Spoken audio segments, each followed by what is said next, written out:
interrupting the story with breaking news in the death of a sheriff's deputy. We go now to Smith County Sheriff Larry Smith for the very latest. At approximately 11:50 p.m. last night, two Smith County Sheriff's Office deputies were on patrol in the 14,000 block of State Highway 155 South, and they were out on a traffic stop. The Sheriff's Office Patrol Unit, emergency overhead, and other emergency lighting were activated. The two deputies had placed both occupants of the vehicle from the original stop in the back of the patrol unit, and they were in handcuffs. One sheriff's deputy was seated in the front passenger seat operating the onboard computer as well as the radio, while the second deputy was behind the patrol unit. At approximately 12:50 a.m., the deputy in the patrol unit radioed that there had been a crash involving the second officer and a vehicle. The deputy sustained life-threatening injuries as he was hit by a 2017 full-size Mercedes. The deputy in the passenger seat was injured as well as one of the detained individuals in the patrol unit. The slightly injured deputy from the passenger seat of the patrol unit exited the unit to check on the driver of the patrol unit. That deputy had been hit at a moderate speed at best and had been launched under the patrol unit. The slightly injured deputy removed the severely injured deputy from under the patrol unit and discovered that he apparently had head injuries. The first deputy also checked the occupants of the 2017 Mercedes and believed they were intoxicated. The first deputy from the passenger side of the unit sustained non-life-threatening injuries and radioed our Emergency Operations Center for 3 ambulances and a life flight. The slightly injured deputy was treated at a Tyler hospital for his injuries and released. The second deputy was taken to a trauma unit of a local hospital and later admitted into the intensive care unit. Unfortunately, he had received 2 severe head injuries and expired in the IC unit this morning at approximately 6 a.m. with his family and his law enforcement family at his side.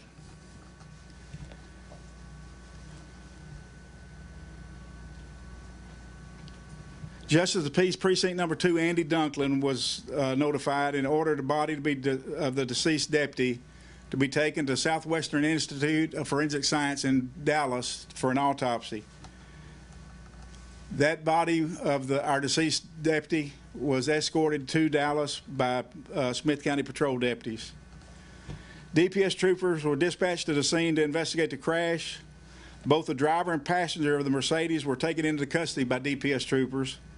The passenger was arrested for public intoxication, and the driver was arrested initially for intoxication manslaughter. Intoxication assault, which will be upgraded to intoxication manslaughter. Let's see. Smith County Court of Law Judge Taylor Heaton Mirandized or magistrized the driver of the 2017 Mercedes, set his bond at $750,000.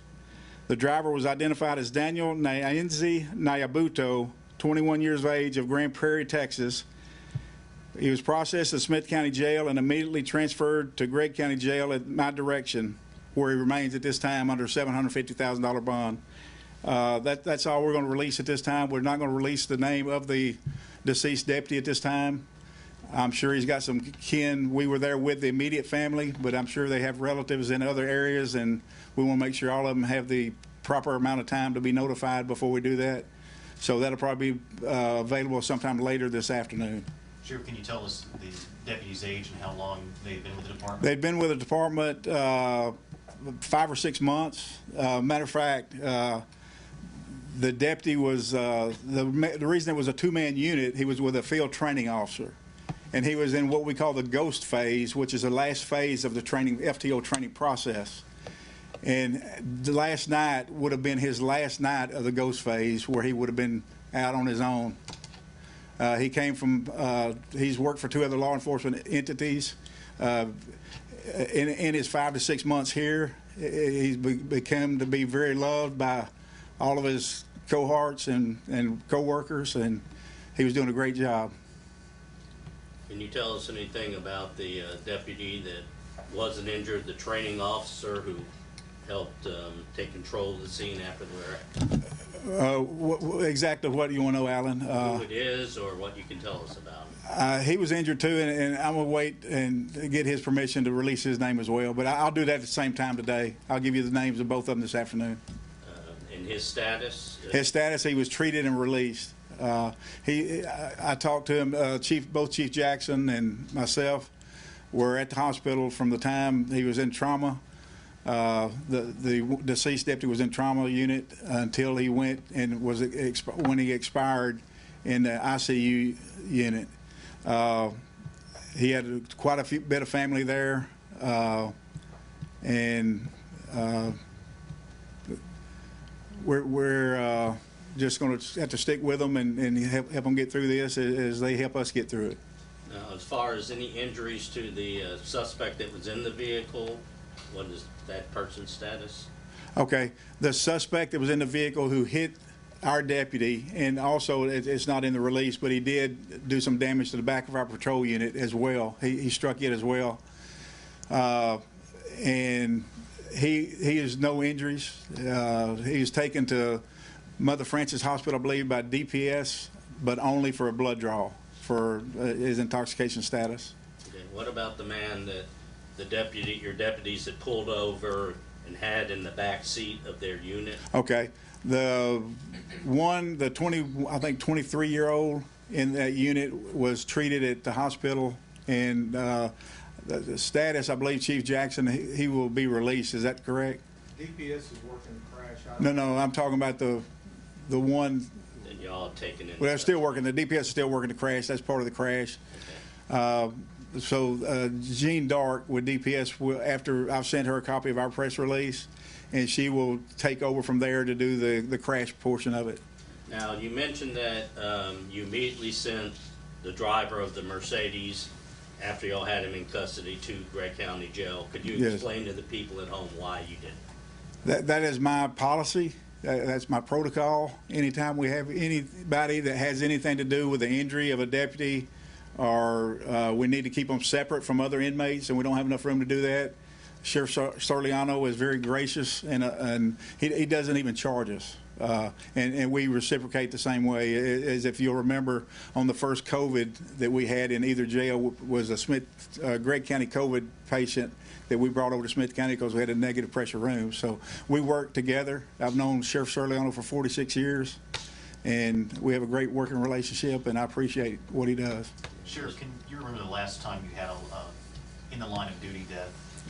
The last line of duty death would have been prior to my being sheriff. That line of duty death was the one, I'm trying to remember the name, that was working the estray out here towards Bullard somewhere, and the cow knocked him down and he hit his head on the pavement. I know his name, I just lost for what it is right now. So it was your time as sheriff, this is the first one? Yes, yes. I know it's early and I know DPS is working the crash. Any idea how fast that vehicle was headed? I observed some video footage, and it was very moderate to fast speed and directly into the back of our patrol unit. I mean, it was not even, he was on the shoulder. With him being housed in Gregg County, will he still be tried in Smith County? Absolutely. That doesn't change the process of where he's tried. It just is a courtesy hold by Gregg County for us. Have you had an opportunity to talk with the family of the fallen deputy? I have. I've talked to him immediately after, well, when she first got to the hospital, I talked to her, and then once we got the word in the ICU, we were all up there right outside the unit, and I talked to her then, and as a matter of fact, I'll go ahead and say this, we're delivering, not that it will take the place of her husband, that's not what it's for, but we're delivering a check from our foundation to her here after this press conference for a substantial amount of money.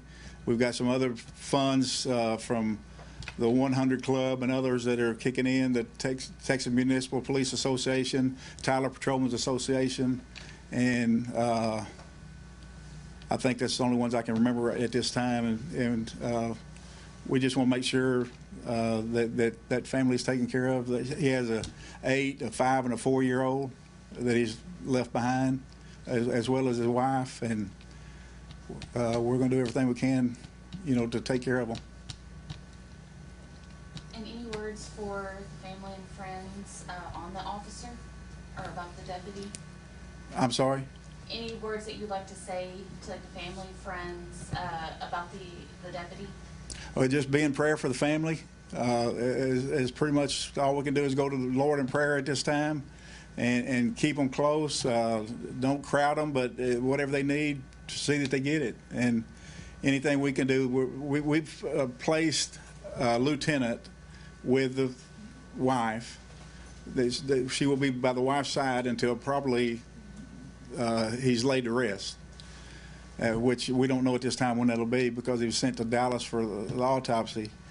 But we'll keep you all apprised of when that will be. But we'll have another deputy at the house, just like we had at the hospital, where we had probably 20 at the hospital because we couldn't get them to leave, and we just decided to bring in criminal investigators to take the place of the patrol deputies, and because they were in no condition to answer calls, to be quite honest with you. You mentioned the presence of law enforcement at the hospital. We saw that too. Also, I believe there was somewhat of a procession as they took the body to Dallas. Mm-hmm. Some people saw fire trucks over the overpasses on the interstate. Kind of speaks to the community when it comes to first responders. Absolutely. We had 2 units, one in front, one in back, that would follow the body all the way to Swifts, and we'll bring it all the way back, as well as Dallas County Sheriff's Office. Anything else? Any idea when the other deputy might go back to work? We don't have any idea. I'll be quite honest with you, when any of them will go back to work. The way it fell there tonight, this morning would have ended their shift, where they're on their 3 days off now. They get 2 days off one part of the week and 3 days the next part of the week.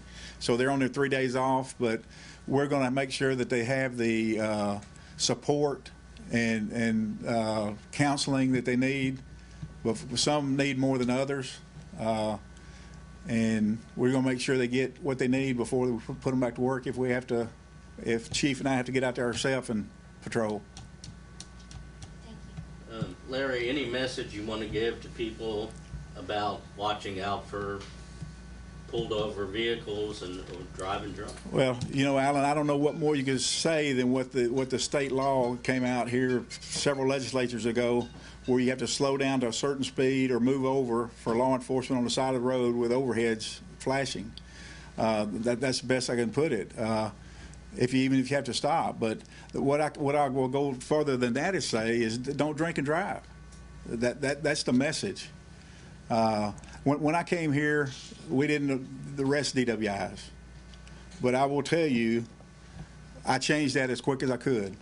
And DWI will kill someone as quick as a gun will. And we are strict on DWIs in Smith County. The DPS is, all the local law enforcement are, Tyler PD is, and we're going to remain that way. And this is the reason. Sheriff, there's been an outpouring of support on social medias and some other places. Can you just talk about the brotherhood? You guys may not know each other, but y'all wear the badge, and you guys are how close you guys are. Right. Just one family. That's what it amounts to, just one big family. Sheriff, this started as a traffic stop, is that right? Yes, with a third vehicle.